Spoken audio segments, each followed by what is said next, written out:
उत्तर प्रदेश की राज्यपाल श्रीमती आनंदीबेन पटेल, मुख्यमंत्री श्रीमान योगी आदित्यनाथ जी, केंद्रीय रेल मंत्री भाई पीयूष गोयल जी,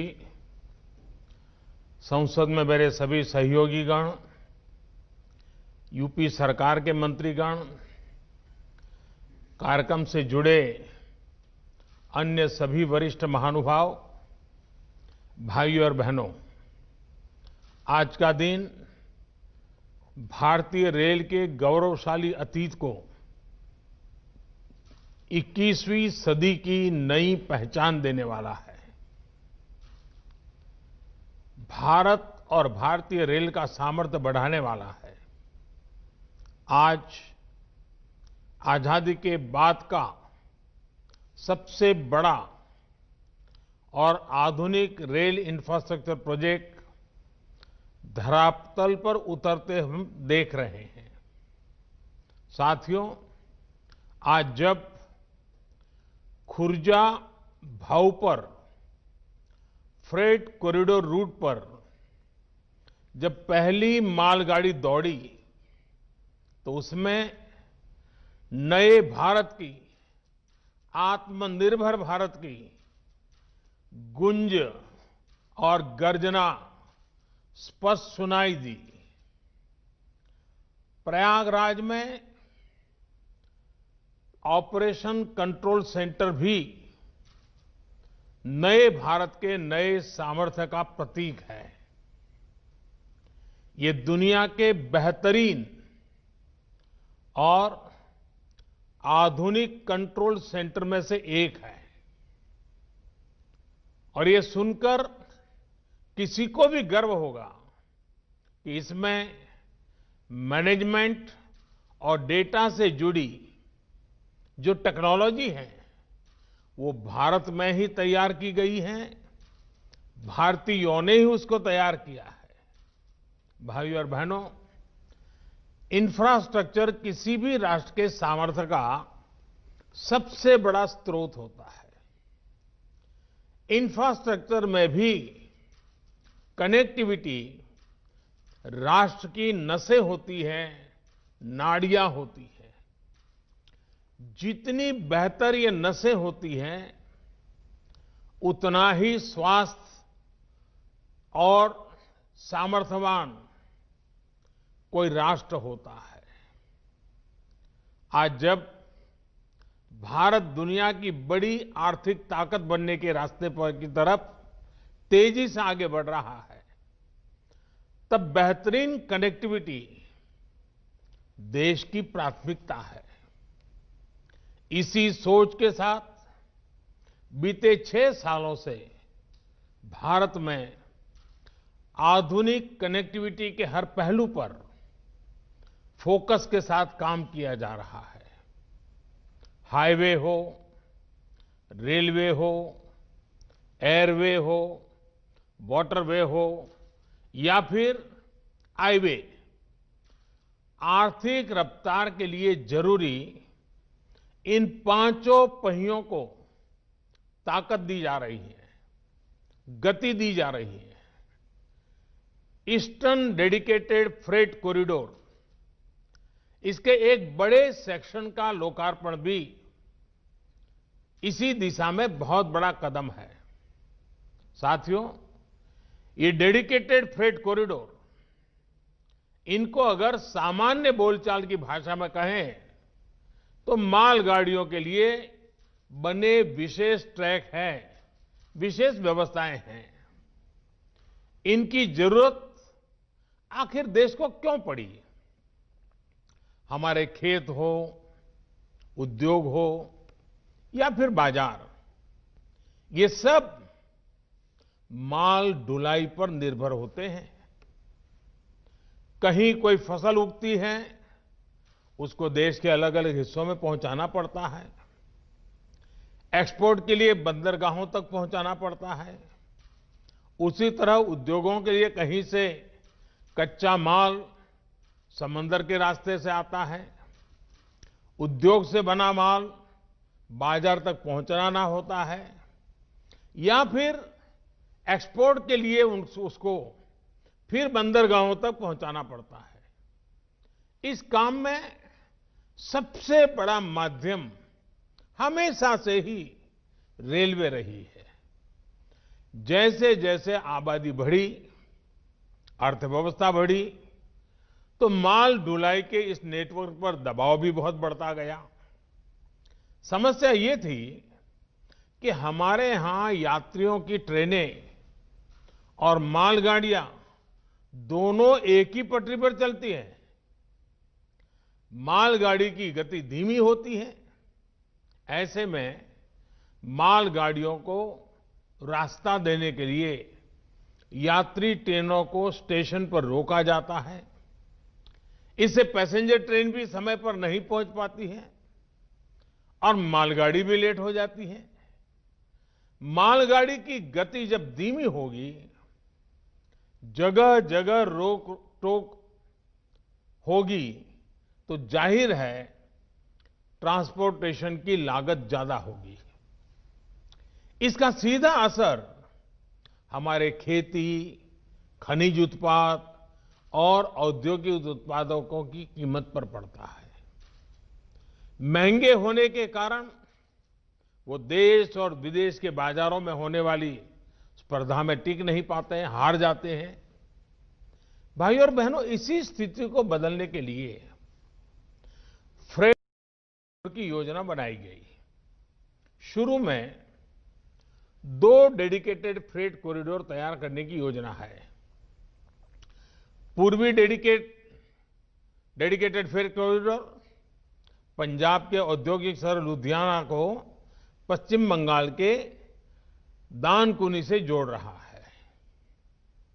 सैकड़ों किलोमीटर लंबे इस रूट में कोयला खाने हैं, थर्मल पावर प्लांट है, औद्योगिक शहर है। इनके लिए फीडर मार्ग भी बनाए जा रहे हैं। वहीं पश्चिमी डेडिकेटेड फ्रेट कॉरिडोर महाराष्ट्र में जेएनपीटी को उत्तर प्रदेश के दादरी से जोड़ता है। लगभग 1500 किलोमीटर के इस कॉरिडोर में गुजरात के मुंद्रा, कांडला, पीपावाव, दहेज और हजीरा के बड़े बंदरगाहों के लिए फीडर मार्ग होंगे। इन दोनों फ्रेट कॉरिडोर के इर्द-गिर्द दिल्ली मुंबई इंडस्ट्रियल कॉरिडोर और अमृतसर कोलकाता इंडस्ट्रियल कॉरिडोर भी विकसित किए जा रहे हैं। इसी तरह उत्तर को दक्षिण से और पूरब को पश्चिम से जोड़ने वाले ऐसे विशेष रेल कॉरिडोर से जुड़ी जरूरी प्रक्रियाएं पूरी की जा रही हैं। भाइयों और बहनों, मालगाड़ियों के लिए बनी इस प्रकार की विशेष सुविधाओं से एक तो भारत में यात्री ट्रेन की लेट लतीफी समस्या कम होगी। दूसरा ये कि इससे मालगाड़ी की स्पीड भी 3 गुना से ज्यादा हो जाएगी और मालगाड़ियां पहले से 2 गुना तक सामान की ढुलाई कर पाएगी, क्योंकि इन ट्रैक पर डबल डेकर यानी डिब्बे के ऊपर डिब्बा ऐसी मालगाड़ियां चलाई जा सकेगी। मालगाड़ियां जब समय पर पहुंचती और पहुंचेगी तो हमारा लॉजिस्टिक नेटवर्क सस्ता होता जाएगा। हमारा सामान पहुंचाने का जो खर्च है वो कम होने के कारण सामान सस्ता होगा, जिसका हमारे निर्यात को लाभ होगा। यही नहीं, देश में उद्योग के लिए बेहतर माहौल बनेगा, ईज ऑफ डूइंग बिजनेस बढ़ेगी, निवेश के लिए भारत और आकर्षक बनेगा। देश में रोजगार के, स्वरोजगार के अनेक नए अवसर भी तैयार होंगे। साथियों, ये फ्रेट कॉरिडोर आत्मनिर्भर भारत के बहुत बड़े माध्यम बनेंगे। उद्योग हो, व्यापार कारोबार हो, किसान हो या फिर कंज्यूमर, हर किसी को इनका लाभ मिलने वाला है। लुधियाना और वाराणसी का कपड़ा निर्माता हो या फिरोजपुर का किसान, अलीगढ़ का ताला निर्माता हो या राजस्थान का संगमरमर कारोबारी, मलिहाबाद का आम उत्पादक हो या कानपुर और आगरा का लेदर उद्योग, भदोही का कालीन उद्योग हो या फिर फरीदाबाद की कार इंडस्ट्री, हर किसी के लिए ये अवसर ही अवसर लेकर आया है। विशेष तौर पर औद्योगिक रूप से पीछे रह गए पूर्वी भारत को ये फ्रेट कॉरिडोर नई ऊर्जा देने वाला है। इसका करीब करीब 60% हिस्सा यूपी में है। इसलिए यूपी के हर छोटे बड़े उद्योग को इससे लाभ होगा। देश और विदेश के उद्योगों में जिस प्रकार यूपी के प्रति आकर्षण बीते सालों में पैदा हुआ है, वो और अधिक बढ़ेगा।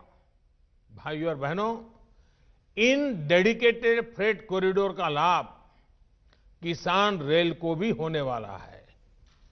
कल ही देश में 100वीं किसान रेल की शुरुआत की गई है। किसान रेल से वैसे भी खेती से जुड़ी उपज को देश भर के बड़े बड़े बाजारों में सुरक्षित और कम कीमत पर पहुंचाना संभव हुआ है। अब नए फ्रेट कॉरिडोर में किसान रेल और भी तेजी से अपने गंतव्य पर पहुंचेगी। उत्तर प्रदेश में भी किसान रेल से अनेक स्टेशन जुड़ चुके हैं और इनमें लगातार बढ़ोतरी की जा रही है। उत्तर प्रदेश के रेलवे स्टेशनों के पास भंडारण और कोल्ड स्टोरेज की कैपेसिटी की बढ़ाई जा रही है। यूपी के 45 माल गोदामों को आधुनिक सुविधाओं से युक्त किया गया है। इसके अलावा राज्य में 8 नए गुड्स शेड भी बनाए गए हैं। वहीं उत्तर प्रदेश में वाराणसी और गाजीपुर में 2 बड़े पेरिशेबल कार्गो सेंटर पहले ही किसानों को सेवा दे रहे हैं। इनमें बहुत ही कम दरों पर किसान फल, सब्जियां जैसी जल्दी खराब होने वाली अपनी उपज स्टोर कर सकते हैं। साथियों, जब इस प्रकार के इंफ्रास्ट्रक्चर से देश को इतना फायदा हो रहा है, तो सवाल ये भी उठता है कि आखिर इसमें इतनी देरी क्यों हुई? ये प्रोजेक्ट 2014 से पहले जो सरकार थी, उसकी कार्य संस्कृति का जीता जागता प्रमाण है। साल 2006 में इस प्रोजेक्ट को मंजूरी दी गई थी। उसके बाद ये सिर्फ कागजों और फाइलों में ही बनता रहा। केंद्र को राज्यों के साथ जिस गंभीरता से बातचीत करनी चाहिए थी, जिस अर्जेंसी से संवाद होना चाहिए था, वो किया ही नहीं गया। नतीजा ये हुआ कि काम अटक गया, लटक गया, भटक गया। स्थिति ये थी कि साल 2014 तक 1 किलोमीटर ट्रैक भी नहीं बिछा गया। 1 किलोमीटर भी नहीं। जो इसके लिए पैसा भी स्वीकृत हुआ था, वो सही तरीके से खर्च नहीं हो पाया। साथियों, 2014 में सरकार बनने के बाद इस प्रोजेक्ट के लिए फिर से फाइलों को खंगाला गया। अधिकारियों को नए सिरे से आगे बढ़ने के लिए कहा गया, तो बजट करीब करीब 11 गुना यानी 45,000 करोड़ रुपए से अधिक बढ़ गया। प्रगति की बैठकों में मैंने खुद इसकी मॉनिटरिंग की, इससे जुड़े स्टेक होल्डर से संवाद किया, समीक्षा की। केंद्र सरकार ने राज्य सरकारों से भी संपर्क बढ़ाया, उन्हें प्रेरित, प्रोत्साहित किया। हम नई टेक्नोलॉजी भी लाए। इसी का परिणाम है कि करीब 1100 किलोमीटर का काम अगले कुछ महीनों में पूरा हो जाएगा।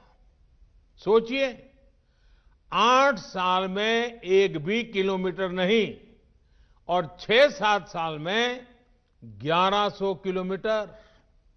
भाइयों और बहनों, इंफ्रास्ट्रक्चर पर राजनीतिक उदासीनता का नुकसान सिर्फ फ्रेट कॉरिडोर को ही नहीं उठाना पड़ा है, पूरे रेलवे से जुड़ा सिस्टम ही इसका बहुत बड़ा भुक्तभोगी रहा है।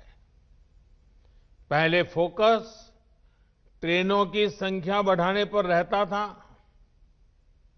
ताकि चुनाव में उसका लाभ मिल सके, लेकिन जिस पटरियों पर ट्रेन को चलाना था उन पर निवेश ही नहीं किया जाता था। रेल नेटवर्क के आधुनिकीकरण को लेकर वो गंभीरता ही नहीं थी। हमारी ट्रेनों की स्पीड बहुत कम थी और पूरा नेटवर्क जानलेवा मानव रहित फाटकों से भरा हुआ था। साथियों, हमने 2014 के बाद इस कार्यशैली को बदला, इस सोच को बदला। अलग से रेल बजट की व्यवस्था को खत्म करते हुए हमने ऐलान करके भूल जाने वाली राजनीति को बदला। हमने रेल ट्रैक पर निवेश किया, रेलवे नेटवर्क को हजारों मानव रहित फाटकों से मुक्त किया, रेलवे ट्रैक को तेज गति से चलने वाली ट्रेनों के लिए तैयार किया, रेलवे नेटवर्क के चौड़ीकरण और बिजलीकरण दोनों पर फोकस किया। आज वंदे भारत एक्सप्रेस जैसी सेमी हाई स्पीड ट्रेन भी चल रही है और भारतीय रेल पहले से कहीं अधिक सुरक्षित भी हुई है। साथियों, बीते सालों में रेलवे में हर स्तर पर रिफॉर्म्स किए गए हैं। रेलवे में स्वच्छता हो, बेहतर खाना पीना हो या फिर दूसरी सुविधाएं, फर्क आज साफ नजर आता है। इसी तरह रेलवे से जुड़ी मैन्युफैक्चरिंग में भारत ने आत्मनिर्भरता की बहुत बड़ी छलांग लगाई है। भारत आधुनिक ट्रेनों का निर्माण अब अपने लिए भी कर रहा है और निर्यात भी कर रहा है। यूपी की ही बात करें तो वाराणसी स्थित लोकोमोटिव वर्क्स भारत में इलेक्ट्रिक इंजन बनाने वाला बड़ा सेंटर बन रहा है। रायबरेली की मॉडर्न कोच फैक्ट्री को भी बीते 6 सालों में डेंटिंग पेंटिंग की भूमिका से हम बाहर निकाल कर लाए हैं। यहां अब तक 5000 से ज्यादा नए रेलवे कोच बन चुके हैं। यहां बनने वाले रेल कोच अब विदेशों को भी निर्यात किए जा रहे हैं। भाइयों और बहनों, हमारे अतीत के अनुभव बताते हैं कि देश के इंफ्रास्ट्रक्चर के विकास को राजनीति से दूर रखा जाना चाहिए। देश का इंफ्रास्ट्रक्चर किसी दल की विचारधारा का नहीं, देश के विकास का मार्ग होता है। ये 5 साल की पॉलिटिक्स का नहीं, बल्कि आने वाली अनेकों पीढ़ियों को लाभ देने वाला मिशन है। राजनीतिक दलों को अगर स्पर्धा करनी ही है तो इंफ्रास्ट्रक्चर की क्वालिटी में स्पर्धा हो, स्पीड में स्पर्धा हो, स्केल को लेकर के स्पर्धा हो। जो अक्सर हम प्रदर्शनों और आंदोलनों के दौरान देखते हैं, ये मानसिकता देश के इंफ्रास्ट्रक्चर को, देश की संपत्ति को नुकसान पहुंचाने की है। हमें याद रखना चाहिए कि इंफ्रास्ट्रक्चर, ये संपत्ति किसी नेता की, किसी दल की, किसी सरकार की नहीं है। ये संपत्ति देश की है, ये संपत्ति आपकी है, देश के नागरिकों की है। हमारे हर गरीब का, हर करदाता का, मध्यम वर्ग का, समाज के हर वर्ग का इसके पीछे पसीना लगा हुआ है, उसका पैसा लगा हुआ है। गरीब ने अपने पेट काट करके पैसा दिया है तब सब बनता है। इसको लगने वाली हर चोट देश के गरीब, देश के सामान्य जन को चोट है। इसलिए अपना लोकतांत्रिक अधिकार जताते हुए हमें अपने राष्ट्रीय दायित्व को भी नहीं भूलना चाहिए।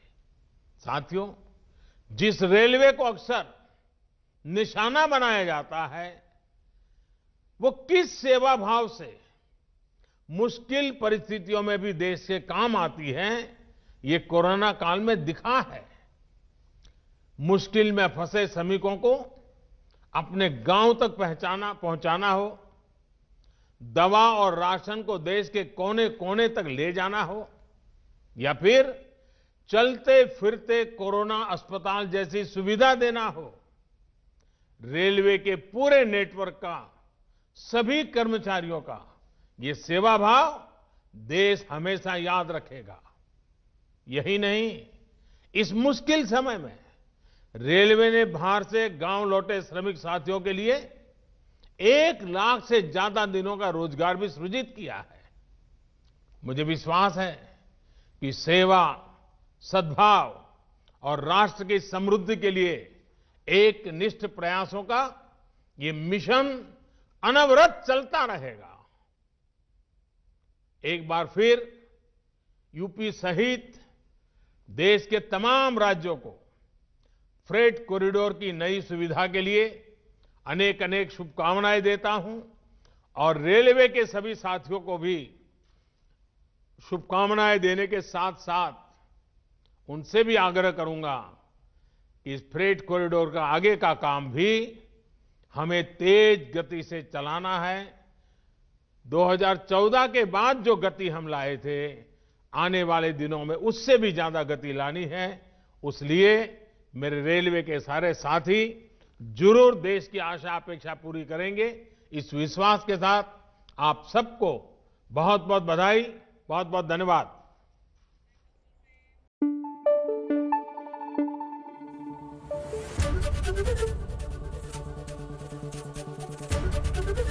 एबीपी न्यूज आपको रखे आगे।